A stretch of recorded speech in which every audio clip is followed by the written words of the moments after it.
Hello and welcome back to my Let's Play European Universalis 4. Now, there's a reason there isn't an episode on Thursday or Friday, and it's because my recording software was playing up a bit, so recording on Saturday now. I hadn't built up many videos like I did last time, I just haven't had the time, and begin to get a bit of a cough, so that's why I might sound a little bit off. Well, first of all, I'm just going to change that. So, now, plan of waiting's a little boring, but I think what I'm going to probably have to do is go into Malacca and Patani. Now, Patani is allied with Pasay, but I haven't got a claim on them right now, and also I want to change my map back to this. So, what I'm going to do is get a claim on them. I can't declare quite yet because I've got that regency. And first of all, I'm going to bring you back down to here. There's a Ming 20k stack, fun times. Now, Pasay is not having a good time. Now, once I've landed there, I should be able to do a land invasion of Malacca with very few issues. So let's bring the navy up to 14 cogs and a few light ships. Pasay is being battered around so much that Sayak has decided to declare war on them, and they are one province minor. Wait, they have 0 war score. No, they have 2 province minor actually, and how have they got 0%? The war score in this is weird, isn't it?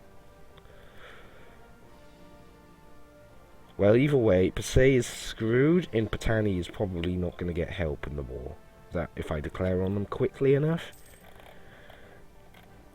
Now, this guy's a terrible leader, but he's a leader. He'll reduce. I believe the penalty is just if you haven't got a leader. I can't remember the exact penalty, but I just know it hurts. Now I could gain base tax, but I'm just going to gain the stability. Is in here as well. Doesn't really matter though. Probably get more events like those during the campaign.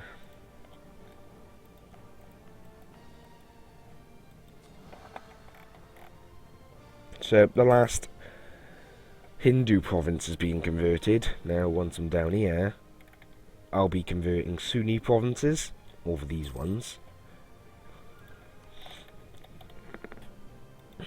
So this has got the build 5 transports. It should be okay for my economy to manage. It only put me 2 over the force limit, so positive. And Wave of Devotion.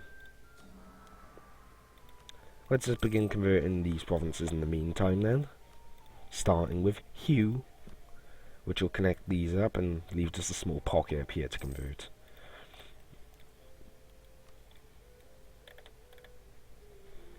Damn, you've got cut up. You got cut up bad. Either way, once my heir has come to the throne, I'll be declaring war. He's 14, it won't take very long.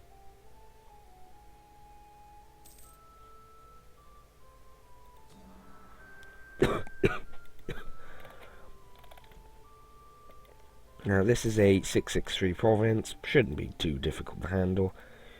And I can invade Malacca from there, which will give me a significant amount of development. Though I'm not positive on Malacca's own development. There's one more.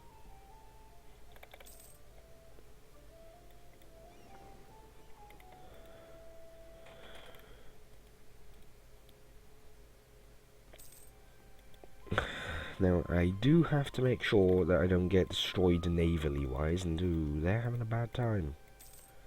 Sayak I do doubt will join, and I doubt this little one province is going to be able to bring enough ships to overwhelm my fleet in size. There we go, and what was my heir? I shouldn't have clicked that. He is a 621. Not what I want, I'd prefer that reversed. Either way, prepare for declaring war.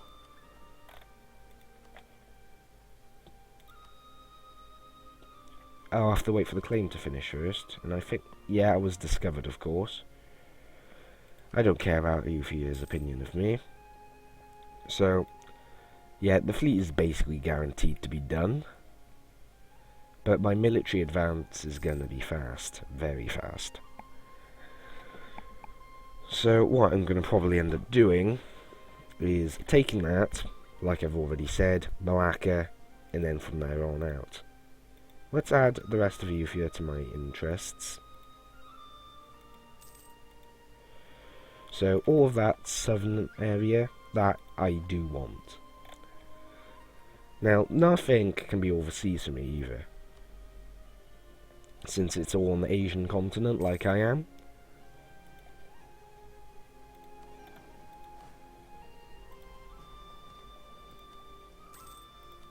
Ooh, look, a tech in admin, finally. That took a while, didn't it? It still costs 900. But now I can build temples if I want. Probably won't for a while. Despite a 5 leader, I'm still going to take 10 years to get the next one, so pretty painful. But hopefully this guy will have a long time in rule, since, you know, 15. There's a little younger in him. I don't like that sort of thing happening. So, Pasay just broke. Pasay is literally just, no. They full annexed them, they shouldn't have. So I've got 0 karma, so this will not be too bad.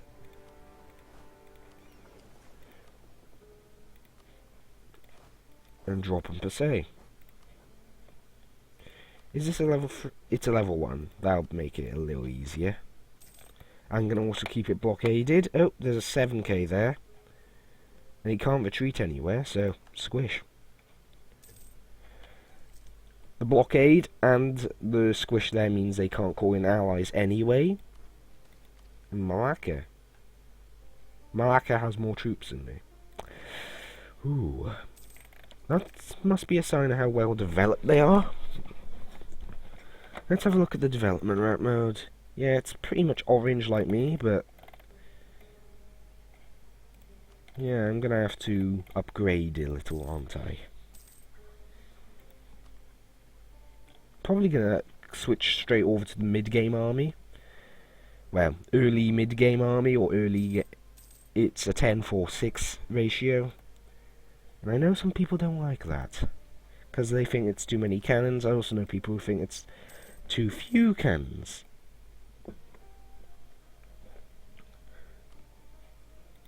But mid-game I tend to have about the same amount of cannons as infantry, and late-game cannons equals infantry and cav together. Typically in similarly about 30k or 40k stacks. But for me, I can fabricate on all of this.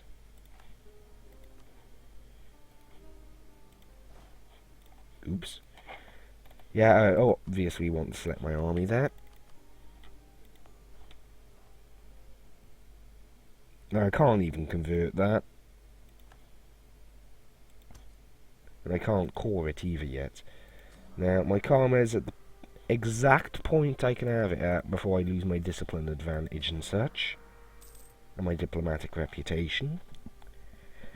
So, I'm going to try and avoid going below this.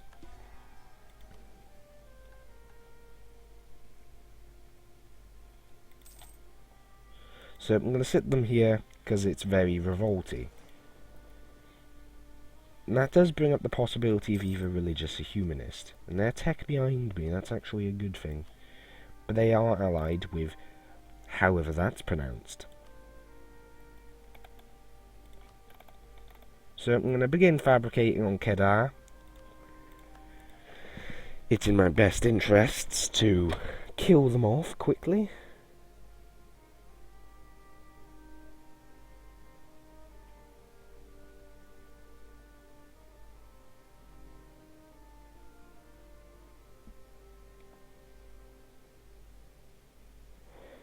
I'm going to gain some karma. Vijaya. Which province is this then? Because I may as well take a little bit of advantage, I guess. Is it up here? No. It's one of these down here, isn't it?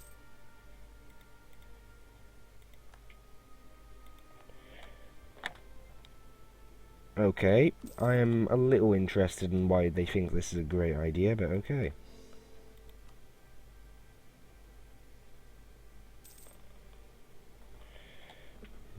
What is this disaster about?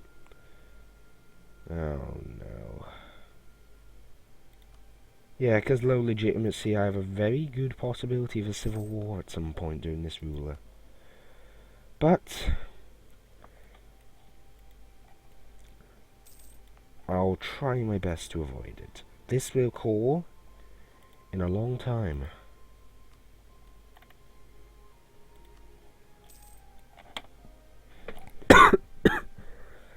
So, I think the best idea here is push into Malacca, possibly use this ruler more specifically for development and technology rather than wars, since low legitimacy, civil war is not a pleasant disaster.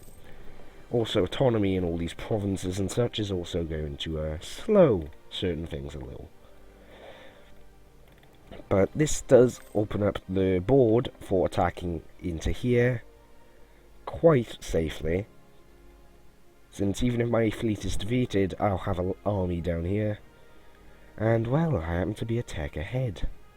Well, used to be a tech ahead in that.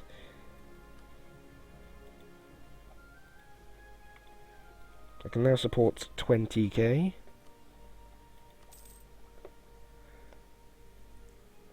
And that'll be done soon enough, which will actually bring the reason up to begin, well, use cannons, which will help with both forts and with firing into enemy lines, which may cause severe damage to them. Now they're going to break apart, I think, somewhat anyway. Now, I do have the option to take exploration ideas. With exploration ideas, I'd imagine I could go, say, into the Philippines. That's an event I really hate. But, say I take exploration, everything will not be overseas, so it will give me its full worth, if you'd like. So, quite reliably, I could colonize all the Philippines. And, you know, become very, very strong, since this area is worth quite a bit.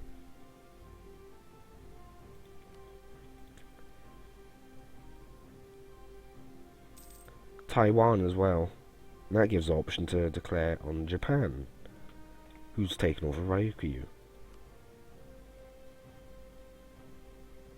He's also annexing his remaining two vassals, so it seems this is the Emperor. What Emperor? I don't know what you mean. Let's gain some karma.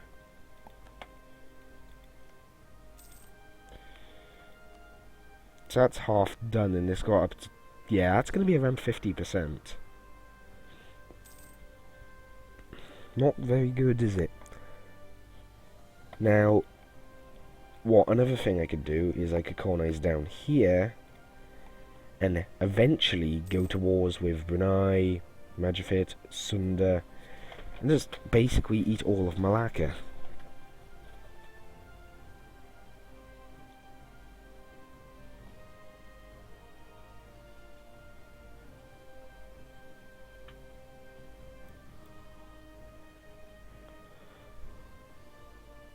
But to be honest, I don't think there'll be an issue. And there's also always the possibility that I could colonize the Philippines, and then I eventually end up going to the New World of all places. Would be pretty hilarious, wouldn't it? Khmer America. Donkin. Songlana.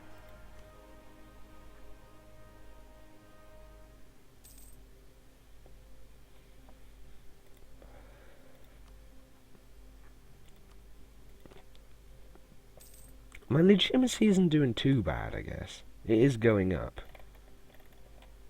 And have you broken your... Nope, you're still allied with the bloody Ming. And they would still join. You are so much of a pain in the ass, Alliance. Seriously, Ming, why are you interested in Siam? I have never seen them ally Siam before now. And that is a little annoying.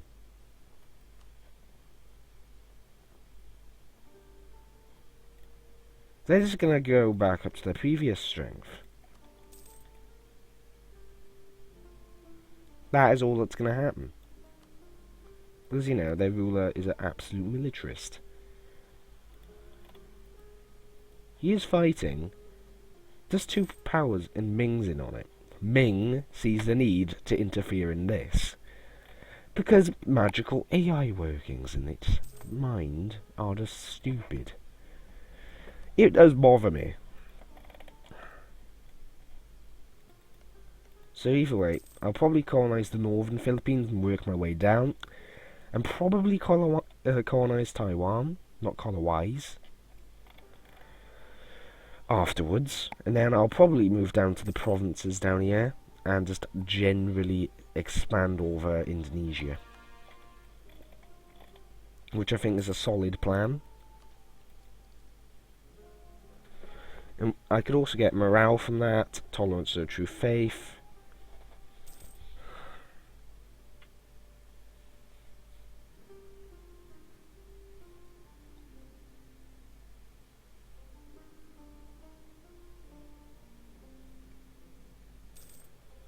So I've got a few naval ideas, like the ship durability, naval tradition. A few of these are trade related ideas, and then there's the national manpower modifier is good as well. Now, I probably will attempt to westernize at some point. And I'm probably then just going to see Europe and be like, what the hell is this? Because that's typically what happens, isn't it? You come across Europe and it's just like, what the hell is this? Hedja seems to be doing good. So I'm sort of going to be going down a hybrid I'm a land-based nation with naval possessions. Basically similar to like empires like France, where they were based on a continent, on the continent, and they had colonies in America and so on. It's just that mine are going to be much closer, and they're not going to be actual colonies. So that's a bit of an advantage, I guess, for me. But it does give me a rather good interest in having a strong fleet now.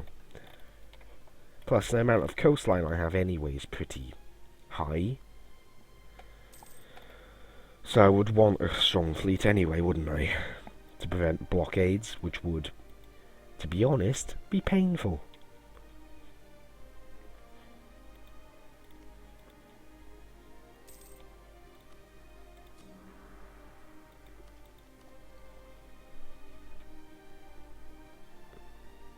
So I'm probably just going to save up the Diplo points and get this in 5 years' time. And over here, just use the Philippines I'm going to gain. Because it is going to have some development. Like 6, 6, 6, 12, 14. Things like this. Like 6 development and 5 development. That's another force limit in each category anyway if it has 0 autonomy. These gain over a force limit, and since all that's coastal, that applies to the Navy as well. Then I could go down here and take those. There's a lot of things you can really do with it. I'll execute the Balif because I hate that event. So, I'm gonna have to say, hopefully by the, I believe these are the 1500s, which is the 40th century. No, that's the 60th century, isn't it? The century system, 21st century now, but we're in 2010. You would think it'd be 20th century. So this is the 50th century. The next one's the 60th. Hopefully by the 60th century, we'll have the Philippines under our control. But anyway, that's the end of this episode. Sorry for not very much excitement and just attacking one province minor. And I'll see you next time, where hopefully we'll colonise the Philippines and begin to break out the stalemate that this is. Either way, thank you for watching, and I'll see you next time. Bye for now.